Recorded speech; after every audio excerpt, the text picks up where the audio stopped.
winds it down on African World Hour, 9 to 10 p.m. And we go back to Dr. Fred Member for more reaction on the Pretoria High Court ruling that the body of former Zambian President Edgar Lungu be repatriated back to Zambia to be buried there, saying that it is in the public interest. Meanwhile, as we've mentioned, his family is filing court papers to appeal the decision at the Supreme Court of Appeal. Now, back to Dr. Fred Member, you are saying that you believe that many Zambian nationals echo the pain, the sentiment expressed by former President Edgar Lungu's sister in court. And what is the litmus test for this? You say you have it on good authority. Is it based on the sentiments that have been publicly expressed, or what is behind that sentiment? Well, I cannot speak for her. But when a person is in pain, the way she is, so many things are said. In the Zambian tradition, they say when someone is mourning, they have the liberty to say whatever they say, and you don't hold against them. You don't hold it against them. So when one is mourning, they can say whatever they want to say. But it's a painful period for them. Their relative, their brother, their father, their husband has been in the fridges for almost 60 days now. 2 months. That's a long period. They needed to bring a closure to this. Losing someone dear, someone so close, is a very painful process. Not being able to calmly and quietly bury them is additional pain. The judgment of the court today leaves many questions that deserve honest answers. And I think the family has decided to appeal against that judgment.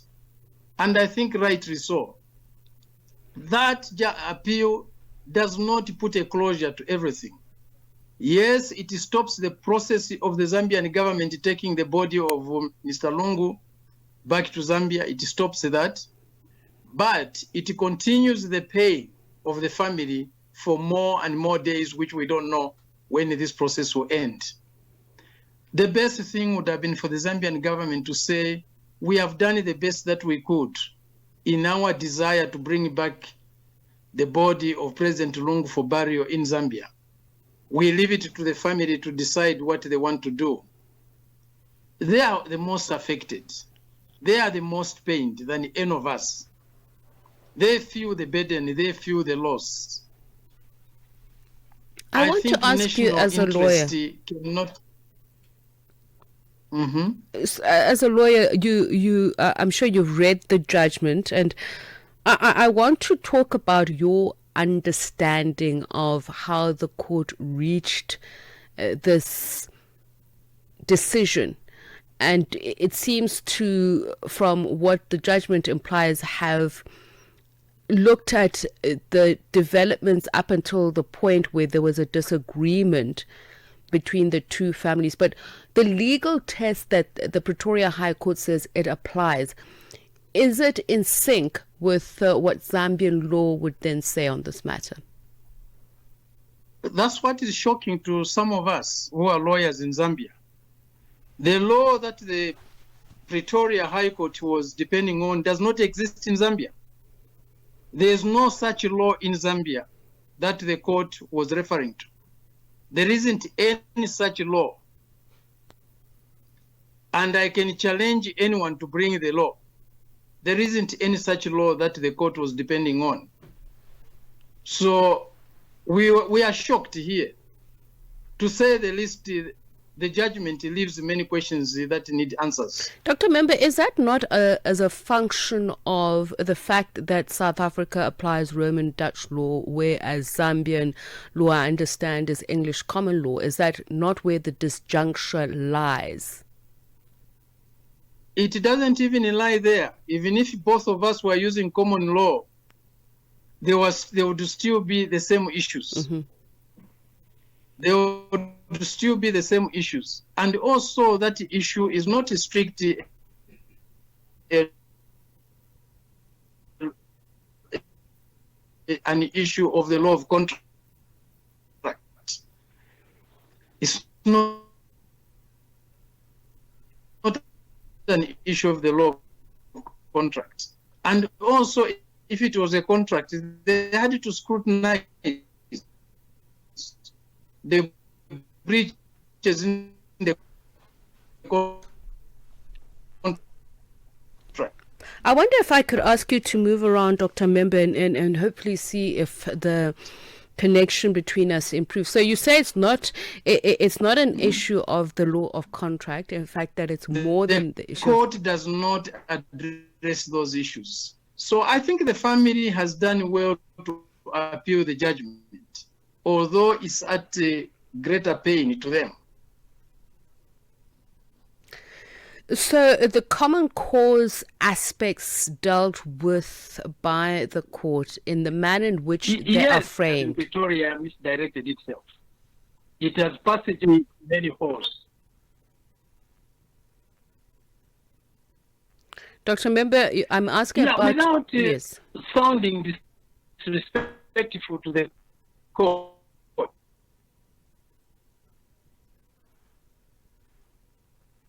It is really such a pity that such an important conversation that we're having such technical problems. I'm going to see if Dr. Member can hear us again, and we're going to really give it a last-ditch attempt to see if we can get some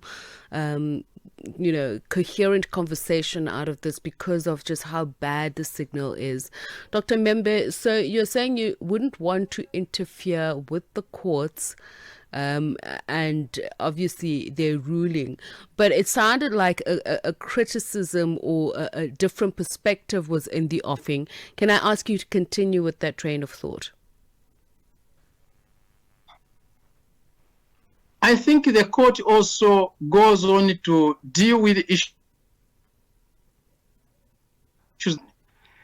The orders given were not sought. The remedies were not sought. It was not issues applied for. The bringing in of the Zambian embassy to immediately take the body, that's not what it was sought for. Even the Attorney General had to restrain himself in the interviews he was giving to the media.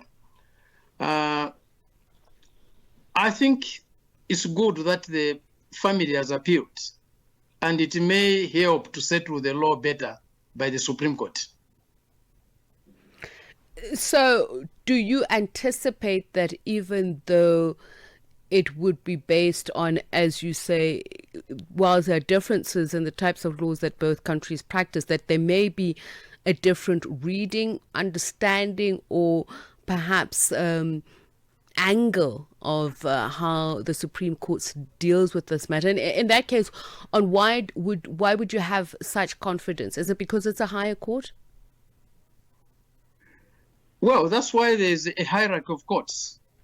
If you are not satisfied with the lower court, you appeal to the higher court. It was not a decoration. It was meant to serve a specific purpose. And there are many instances where the High Court has misdirected itself. And the Supreme Court has come to a different judgment. So this is no exception. The Lungu family are entitled to an appeal. And they have exercised that right to an appeal to the Supreme Court. So back to the common cause facts that this Pretoria High Court stated. Are they, as my understanding of common cause? The Pretoria High Court was trying to rely on Zambian law, to apply Zambian law in South Africa. Unfortunately for the Pretoria High Court, the law they were trying to rely on does not exist in Zambia. There is no such law that the court was trying to refer to or basing its decisions on. So we wonder where that court got that law. Can you expand for our audience so that they understand what you're talking about, Dr. Membe? What I'm talking about is, in the Zambian law, the state is required to meet the funeral expenses of the former president. There's no law that says the state should accord the former president a state funeral. There's no law. That's an honor that is given by the sitting president. And it's an honor that he can give to anyone. And even in the past, it has been extended to anyone. An honor can either be taken or rejected. If the president decides to honor you, you can say, I'm not interested in your honor. I have personally rejected an honor.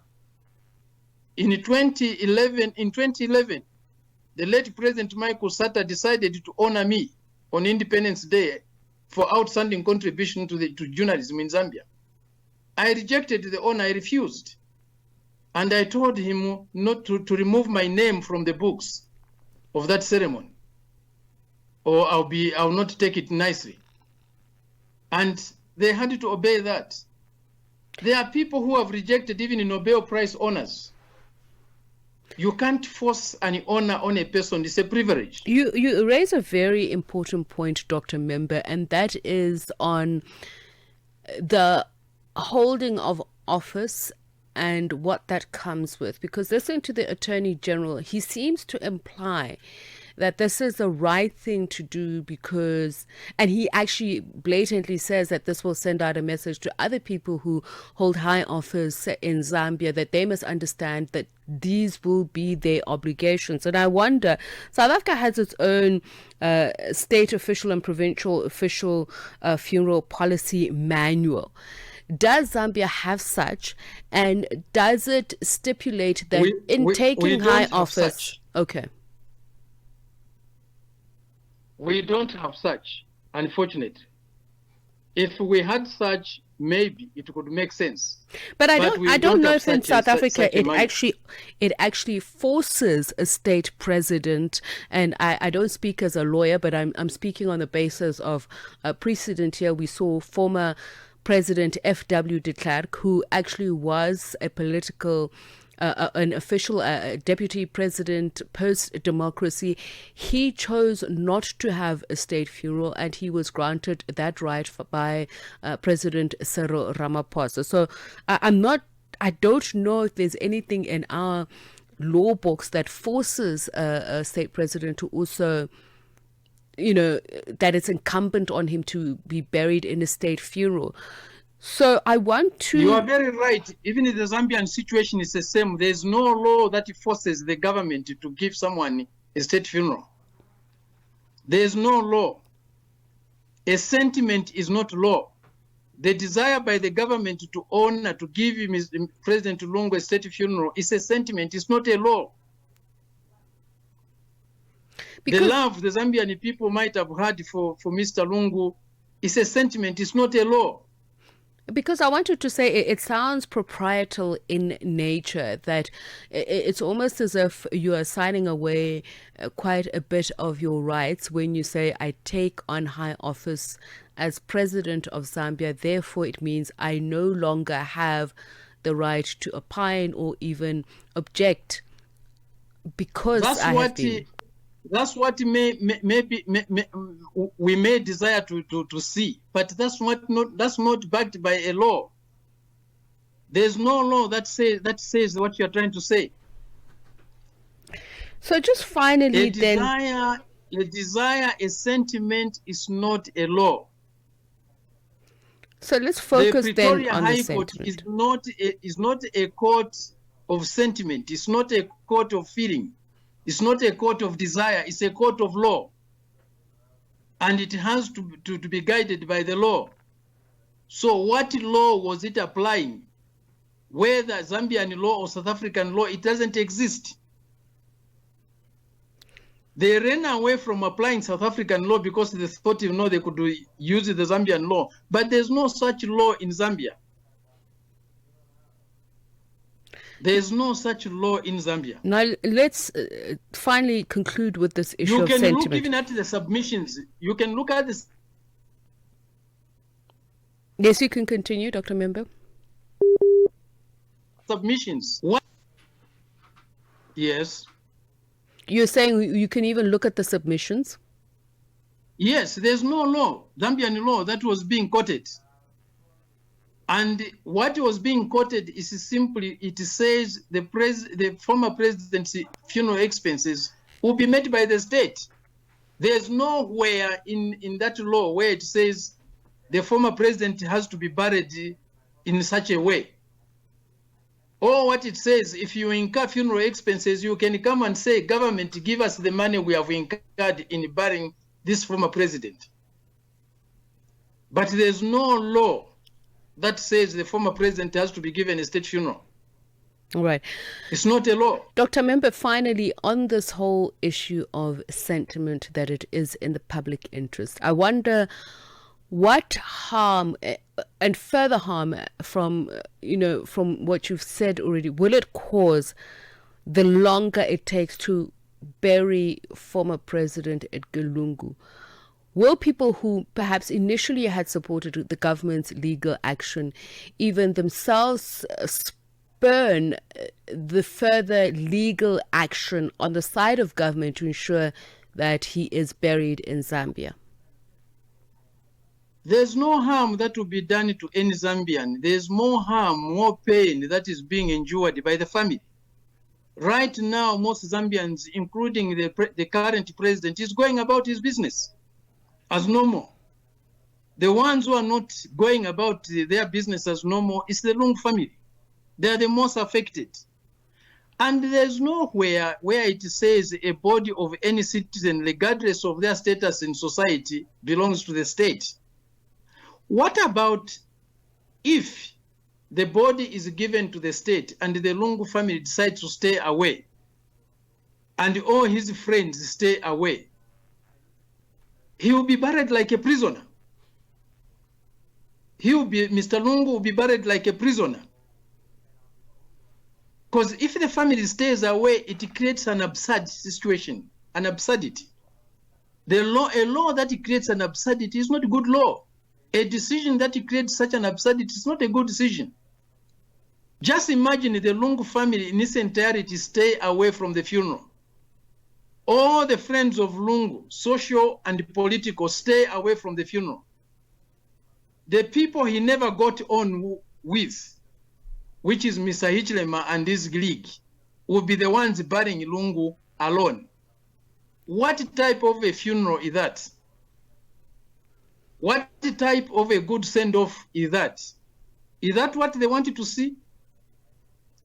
If the Lungu family stay away and they go to the morgue and collect the body, bring it to Zambia and bury on their own, no Lungu family, his wife, his children, his siblings are not there.